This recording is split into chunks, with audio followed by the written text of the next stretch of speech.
Hola amigos, bienvenidos a un vídeo más sobre este canal de superdotación intelectual. El vídeo de hoy va sobre un aspecto que me parece de la máxima importancia en relación a la ética de las personas superdotadas y en concreto de las personas superdotadas que se dedican a la ciencia.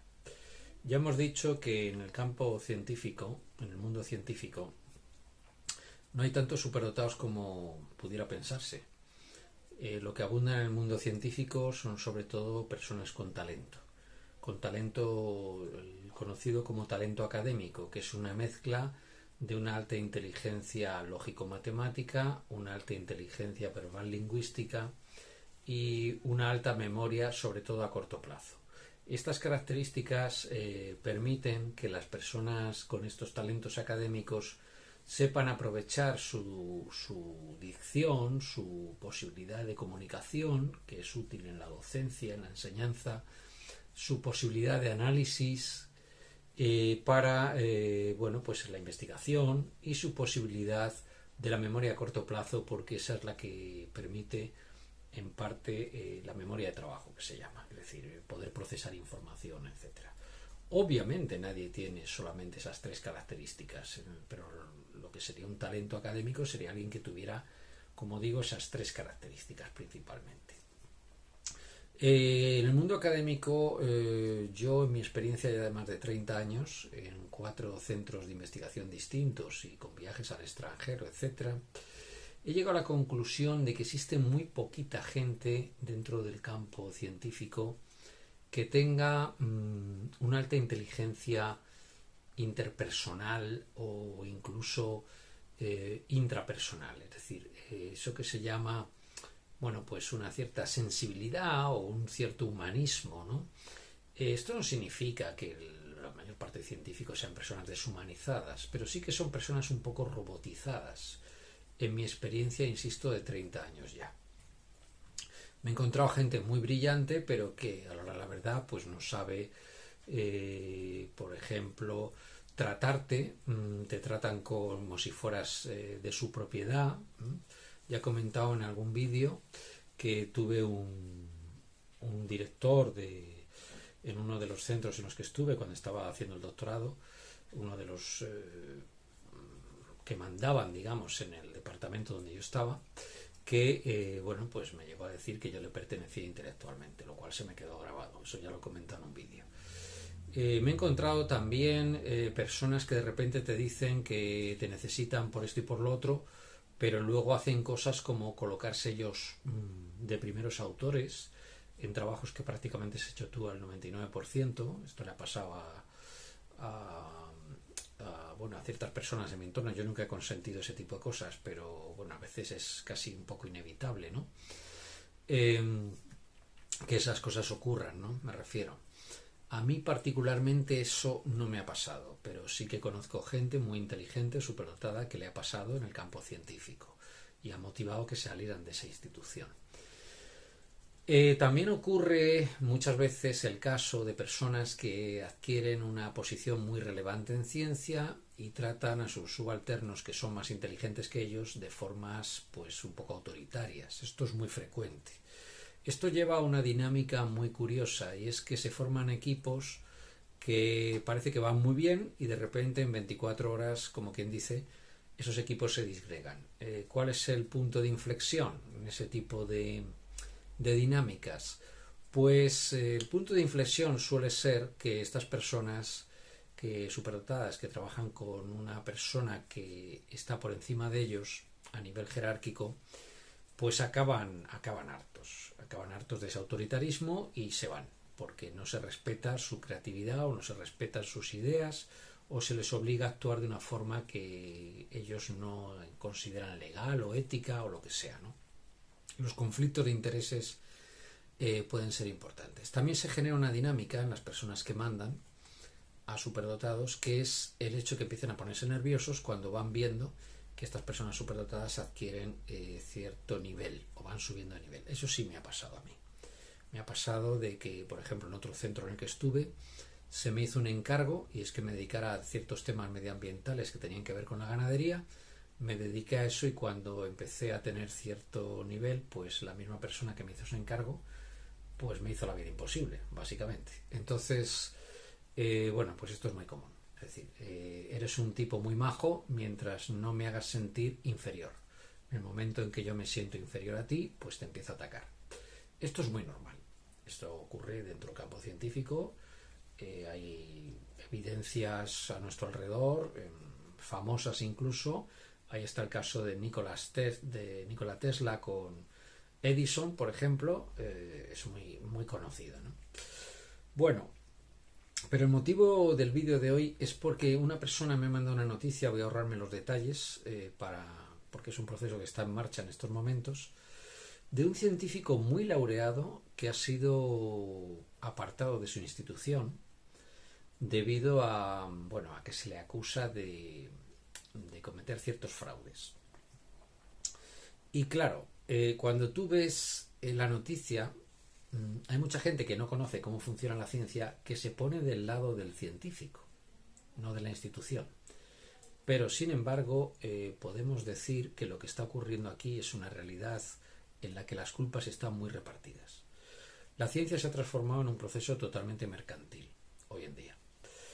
Cuando las grandes corporaciones industriales o científicas tienen dinero, obviamente mucho más dinero que tú, para que a lo mejor trabajas en condiciones mucho más difíciles a nivel económico, ellos pueden pagar en ese tipo de estructuras que se llaman los Open Journal. Los Open Journal cobran por el dinero que les dan los científicos para publicar. Y eso genera un montón de perversiones. Porque claro, una revista que sea Open Journal le interesa cobrar. Entonces significa que va a priorizar a aquellos que más pagan. Es decir, yo soy una gran empresa hidroeléctrica, por ejemplo, y decido pues hacer un montón de estudios sobre la dinámica de los ecosistemas de agua dulce, pongamos por caso, o financiar eso. Y entonces resulta que a lo mejor no son estudios que estén muy bien terminados o que sean muy rigurosos, pero estoy dispuesto a pagar 3.000, 4.000 euros por trabajo y de esa forma, bueno, pues voy a garantizarme unas publicaciones que me van a hacer que yo como institución adquiera cierta fama. Y eso justifica pues una exención de impuestos mediante las cuales yo, gran empresa, pues me dedico a lavarme la cara, por decirlo de alguna manera, y a decir que estoy a favor de la conservación de los ríos de montaña, cuando lo cierto es que gracias a mí pues están haciendo presas hidroeléctricas que tienen un impacto ambiental fuertísimo. He puesto un ejemplo hipotético, que nadie piense que me estoy refiriendo a ningún ejemplo real, de hecho se me acaba de ocurrir. Podríamos poner ejemplos de que, por ejemplo, es una industria química, estoy contaminando el mar y estoy financiando investigaciones ecológicas del medio marino, pongamos por caso. Este tipo de cosas se ven mucho. Pero también tenemos una dinámica que es precisamente la de la noticia que me hacía llegar este amigo, ¿no? Y es el hecho de que los científicos más laureados, es decir, científicos que tienen muchas publicaciones científicas de alto nivel, arrastran las estadísticas de las instituciones muy alto. Es decir, una institución, por ejemplo, de un país que no sea científicamente muy potente y ficha a 2 o 3 científicos de estos, va a conseguir que el ranking de dicha institución suba. Y ahí hay otro fraude. Porque claro, la institución científicamente no es muy relevante, pero ha conseguido fichar a grandes científicos porque tienen dinero.